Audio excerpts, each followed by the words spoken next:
Okay, Paul, thank you so much for being with us here today on behalf of Timeless Film Festival. My name is Emily Frew. It's really nice to meet you and talk about the two films that you have that have been accepted for the film festival. Thank you. Great to meet you. Yeah, great to meet you too. So I'd love to talk about what were some of your inspirations for, let's talk about Versus first. Sure. Yeah, so I think with Versus, because it's I guess it's a crime thriller, I was very inspired by a lot of 70s crime, a lot of stuff I was watching, that kind of stuff at the time. I think with something like Versus, I originally had written it so that there was a focus on the town. So it's like almost like a 10-minute slice of what could be a feature. And the original idea was that if it was going to be a feature, it would be about this guy, this stranger who comes in and creates havoc for this town. And so when I was thinking about those kind of sprawling sort of stories, things like Mystic River was something I was inspired by, I think, when writing that. Was your plan to expand it into a feature, or are there other projects that you would rather do that with? I think if it was going to go that way, yeah. I felt like it had legs. It had like enough going on so that you could expand on like the main 4 or 5 characters and give them all backstories and how they all tied up at the end, and how it was this one character coming into town that kind of changed their life, and going to their, how you could depict their past and what their future may look like. What were some of the biggest challenges and learning opportunities from working on this production? Versus was my first proper short film, so there was a lot. I think as a director, just listening to a lot of different department heads, figuring out what was the best solutions, but then also ultimately trusting my gut and knowing that opinions and advice is just that. Going with your gut, I think a lot of the time is probably something that was worth following, and always keeping that advice in mind. Great. And then beyond that, is there any other advice that you would give to a first-time filmmaker working on an independent short? Yeah, I mean, I know, like, I guess the usual advice is like, just grab a camera, go out and do it. I would also say be kind to yourself. It's a really full-on process, especially if you're a director or a writer director. You're kind of steering a lot of the main creative drive, and I would say always prepare. I know the thing is just go out and shoot, but I think there needs to be a certain amount of preparation you need to have before you start rolling camera. I think that will help you, especially if you're good at organization, or if you're working with somebody who's good at organization, to tap into that. I think if you're a writer as well, write within your means. I think it's easy to maybe write something which is kind of a bit out there. Maybe it's some sci-fi, maybe it's something like that. But if you have access to, say, like a cool old car, like write a road trip movie. Or if you've got access to like a buddy's barn, shoot a horror in there or something like that. Don't sort of overstretch yourself, and know that it's, I guess, a process. And, if you can learn from that one, you'll figure things out for the next one to come. Yeah, I love that. Use the tools in your kit. That's great advice. What alternative versions of this narrative did you consider? Oh, for Versus? Yes, for Versus.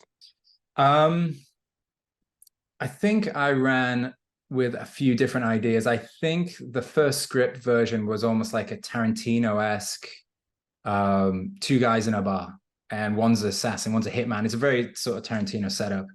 But I always wanted it to be that there was going to be no violence. Like, they talk about violence, their life is about violence, but it would end on this non-violent sort of outcome. But then I thought, well, maybe that's cheating the audience. And then I thought, well, Tarantino does that particularly well. And this being my first movie, maybe I don't want to attempt that. Maybe I want to try something else. I think when I became a dad, the narrative changed. It became about like the cycles of life and all that kind of stuff. So you have an older guy and a younger guy kind of put into this world together, and what that all means. So yeah, I went through a number of variations before we ended up with where we did, and and obviously having like the action at the end was, I think, a nice sort of moment for the audience.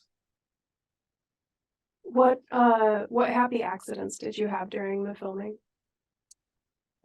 I think this goes for Versus, but also for Threshold as well. The happy accidents I like are the moments where an actor can take what you've written or take your direction and give you something more than, you know, what you're not expecting. So whether it be like a way that they hold their head maybe a second longer, maybe they take a beat, maybe it's something, you know, they do with the dialogue that I hadn't considered, maybe if they're improvising slightly. I always like those sort of moments. It feels like those characters are really coming to life more when they sort of imbue it beyond the page, if you know what I mean. Yeah, that's great. So if you were to expand on or change this concept, what would you do?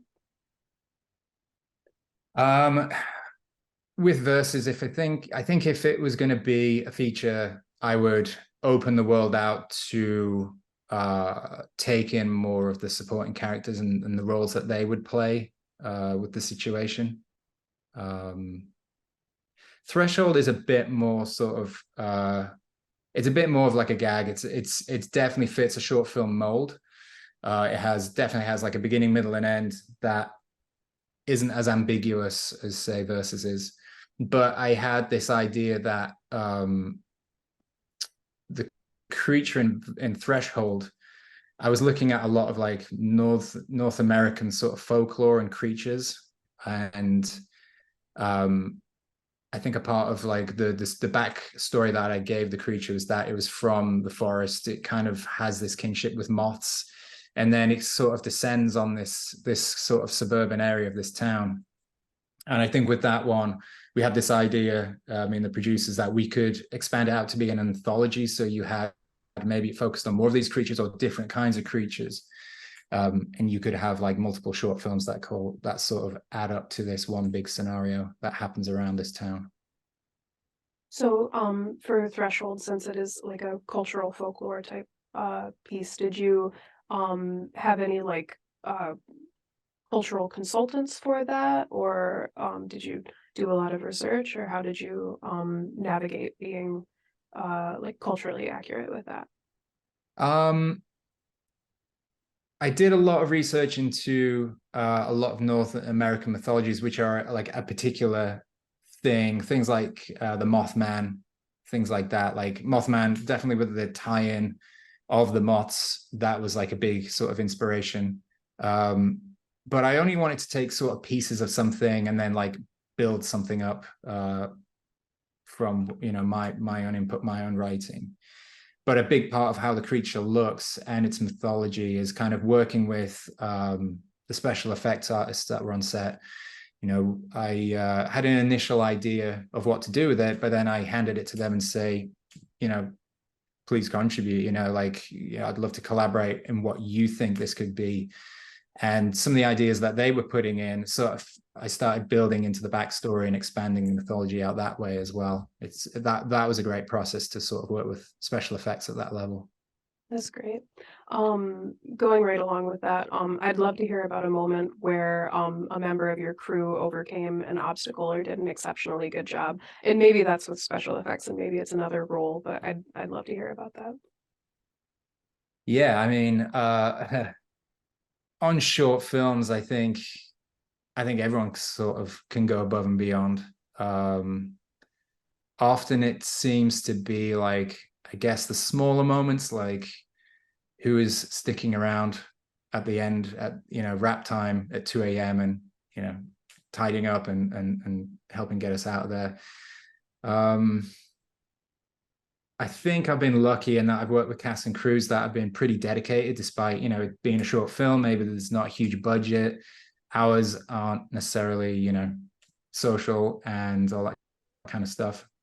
And I think, yeah, I've been pretty lucky with people who've been dedicated and passionate about the work to care enough to help out in that way. I would say that pretty much everyone I work with are gone above and beyond in lots of different ways. That's great. I'm happy that you've had luck in that way. How did you go about sourcing your cast and crew? Uh so for verses, I always knew with the way I was writing the character that I wanted an older actor to portray Ray. And I had a few people in mind. And the guy ended up playing Ray. He'd been in a number of movies. He was a supporting actor in Captain America, and he's been in Danny Boyle movies and stuff like that. I remember when I found him, a guy that I was working with at the time, I said, I'd love to be able to try and get him. I think he's got a great look. And the very next day he was out for lunch and he saw him on the street. And this was when I was working in Wow. Soho. So you would see lots of people just milling around and doing their thing. Wow. And so he approached him and said, hey, my buddy's got the script. Can I get your number? Put you in touch. And it kind of went from there. Um, That's really cool. Talk about luck. Gosh, did you buy lottery tickets after that? That's great. no, it's great. Yeah. Um, so your cast for both projects is amazing, but I want to ask this for both projects. So let's start with Versus. If you could shoot this short with a dream cast, who would you have in it?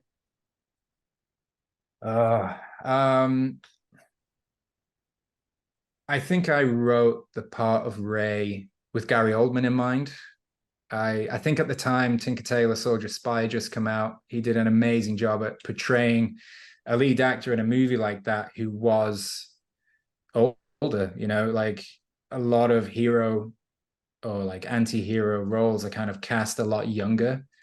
And I'm always interested in older actors who can bring an experience or have an experience as a character, and the actors that can sort of imbue that. But Gary Oldman at that point, I mean, he's my favorite actor, so that would be I amazing. completely see that, and I loved Tinker Tailor Soldier Spy. I love that you said that. So what about for Threshold?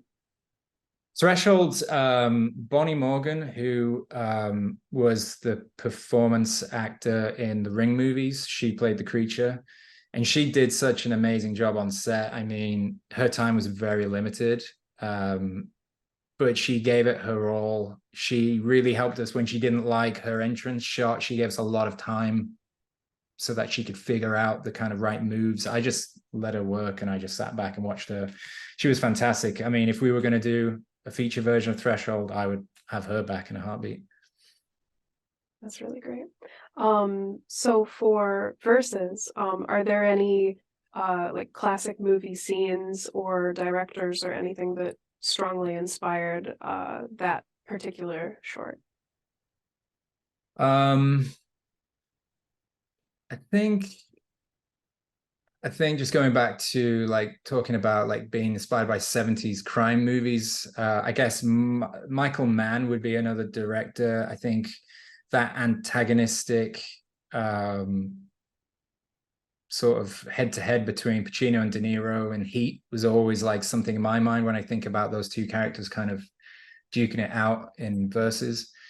I think when it comes to like action and stuff like that, when I did put the action scene in Versus, I want it to be quick and brutal and just have it over with, almost like it's like action in real life is sort of like that. It's a moment that happens instantaneously, and it leaves people a little bit, dazzled and disillusioned about what the hell just happened. I know action films tend to over glorify action and stuff like that, and I wanted to do something different. But I think the inspiration of that came from how like Roger Deakins shoots action, saying like No Country for Old Men, it's over with pretty quickly. Sometimes it can be really awkward as well. And I say it's Roger Deakins because he did something similar in that opening scene of Sicario as well. It's a very kind of bloody, instantaneous moment. I'm not like a huge sort of action sort of like, I'm not really into torture and stuff like that, even though it's in the movie. And when I was doing that, I was always trying to figure out a way to do that sort of off screen. I guess Fincher, like doing Seven, was like a big inspiration with that, of like how you can show a lot of the violence off screen. In Versus, it's a very sort of bloody, dark, oppressive sort of world full of these kind of characters. I always felt like portraying torture, violence, and stuff like that would just be, in my mind, one step too far. So how could I figure out other ways to do that? I love that. I love that you challenged yourself to embrace a genre that you don't normally do.